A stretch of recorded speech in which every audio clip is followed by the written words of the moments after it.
लक्ष्मीदेवी कथा श्रीलक्ष्मीदेवी कथा लक्ष्मीदेवी कथा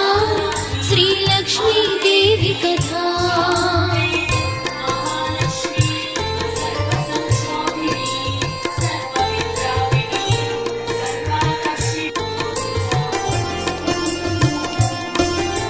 समस्त जगमुलु रक्षिंचे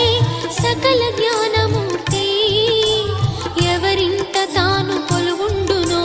కలుగును వారికి కీర్తి సకల సంపదల మూలము సుమనోహరి లక్ష్మి శ్రీ చక్రవాసిని మాత శ్రీ విష్ణుధర